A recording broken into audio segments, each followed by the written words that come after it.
Alright, hello folks, this is my first YouTube video for content. What I'm doing today is I'm going to make a Serrano pepper infused green salsa. Everything that's going into it pretty much except for this onion are green. So what it consists of is I've got about 9 or 10 tomatillos, that's the base for a salsa. I've got Serrano peppers, I've got 3 cloves of garlic, the Serrano peppers are about 6 of those, 1 medium white onion, 1 bunch of cilantro. And the one thing that I was doing here, the whole reason I got this is because I was looking for this Serrano pepper like additive or paste covering topping, whatever you want to call it, that I got when I was in Louisville, Kentucky. Now this Mexican restaurant was pretty much the only authentic Mexican restaurant that I found in Louisville, but because I don't know, for whatever reason they wouldn't share the recipe with me, no matter how much I asked, they decided not to do that. And that's okay, I understand. But once I got here in Arizona, it's got a larger Mexican population, as you might imagine, and the local taco place said, yeah, they would give me this recipe. Now, when I made the recipe, according to what she gave me, which is a smaller batch because they usually make bigger buckets, they have it on their condiment bar. I wasn't happy with the volume. So, in the consistency, while it was okay, I still wanted to add a little better consistency. So, I ended up adding avocado. There's 3 full avocados, medium size, that I'll be adding to this recipe. Now, so the first thing you do is you got to cut up these tomatillos, and they're going to go right into this food processor. I mean, it's a very simple recipe, and really, I mean, the only real thing you have to worry about is cutting yourself probably, and making a lot of racket with the food processor, because it definitely does make a lot of noise. That's why I'm not turning it on right away, but once this gets full, you kind of have to start. And hopefully it won't be too loud on the volume, but again, this is a trial and error type thing. And if anybody watches this that wonders why I've got these glasses on, it's because right now I don't have a regular microphone. So these glasses actually have a microphone built in, so hopefully that will be better than the tablet microphone. I tried this once before and realized very quickly that the volume on the microphone on the tablet was absolute garbage. So, if you're wondering, I'm using a Santoku knife. I don't know if that matters. It's a Wusthof, and I'm not really product placing, but I do like the blades on these. And I got a Ninja food processor. Again, no product placement. They're not paying me for, obviously. I mean, clearly I'm not what you would typically see as someone who's promoting a product of any kind. So there's all the tomatillos. Now, the next thing you do is, of course, you gotta cut this onion. Now you may want to add less or more to taste. I mean, this is a trial and error thing for me as well, because again, the recipe really wasn't for what I'm making, but it is based in that, and the taste is unbelievable. If you ask anybody that's been around me for the last month or so, which isn't a ton of people, but I've been eating this like every day almost, just a little bit. This with your favorite chip, whatever that happens to be. Mine, I choose the restaurant style, which is thin chips, and because I made so much of this, it's really like you can just cake it on that chip. It's very, very thick when you get it done. So what I'm going to do is, because I've got all this already done, I'm going to go ahead and start it up. There you go.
that wasn't too loud. If it was, hopefully you muted it less long for that. Now, the one thing that most times in my past using cilantro is I've always been told that, or seen, you just cut the leaves off and put it. But through, again, trial and error, and speaking with a couple of my friends that are Mexican, it actually, you got a lot of flavor in the stems as well, and I did not know that. It has different flavor, different consistency, but it's definitely worth it. So yeah, I just go right in there. It doesn't, this processor will take care of all of it. You don't have to cut it up into smaller chunks if you don't want to. It just all goes in there, and that'll be another start for the processor.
Now, the last thing I put in here are the actual spices, and of course, when you take this lid off, you want to make sure that your leaves don't get in the stems wrapped around the middle portion there to get it all caught up, and they will, absolutely.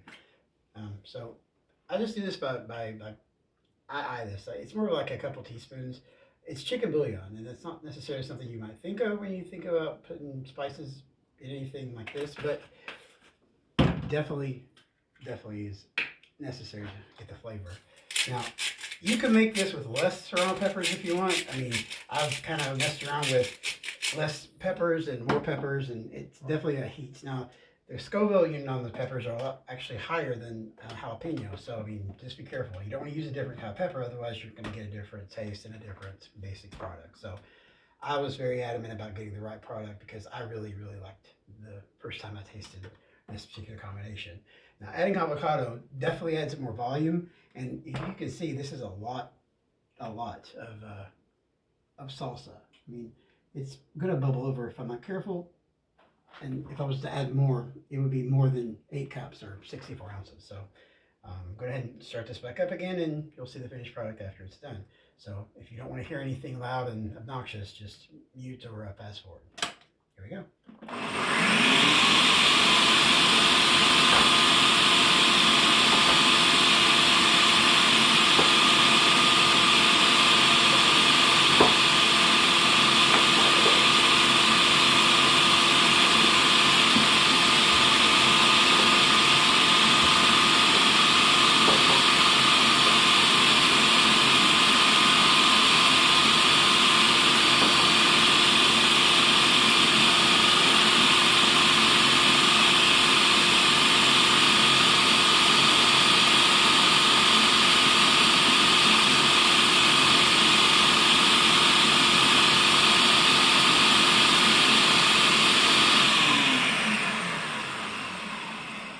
Check on this. I'm also going to have somebody off camera go ahead and give me a spatula and maybe some chips out of the cabinet. So that way you can see the consistency and see how thick it is. That'd be great.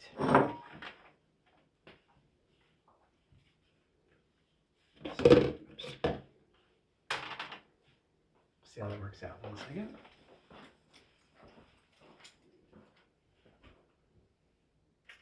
Yep. Thank you. Thank you.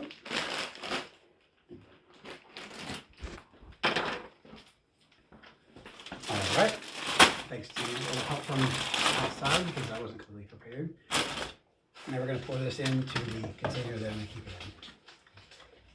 Now, with this particular model food processor, you have to worry about the blade coming out, and you don't want that because this blade is sharp as can be. I found out the hard way, of course, earlier on. Now, I'm going to see the consistency in that. That is very thick. And you can see that it is salsa, more salsa-like, because it's got the chunks in there and stuff like that. And then don't be afraid to eat that, because it's all good. I mean, there's nothing wrong with it. There's, you know, the chunks in it are definitely what you want. Let's put a little bit on a bowl and see how that looks. As much as I eat this, I definitely make sure I get every single bit of it, because it's not enough that I'm going to make it probably again next week, because like I said, I really like this and I eat it a lot. So it made sense that I would make a video on how to make it.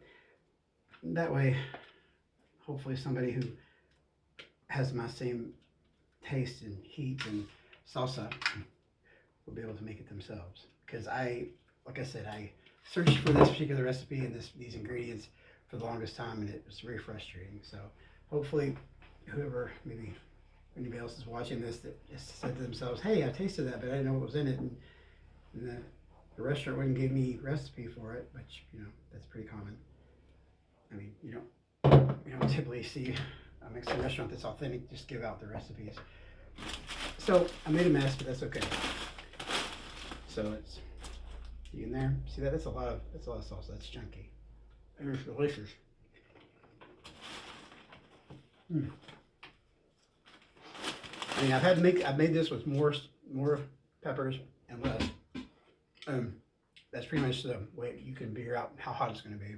But this was with 6 of varying sizes. As I understand it, the Serrano peppers, the smaller ones, have more heat in them. And a good friend of mine that's Mexican, who I've already let people that are Mexican that are very much into like this type of thing, they did say it tastes authentic. So that was a seal of approval as far as I'm concerned. It's delicious. All right. This concludes that recipe. This is my video. I'm not sure if I'll make more videos with recipes, but we'll see. If you have any comments or anything, fill them out at the bottom, and I'll see if I can reply.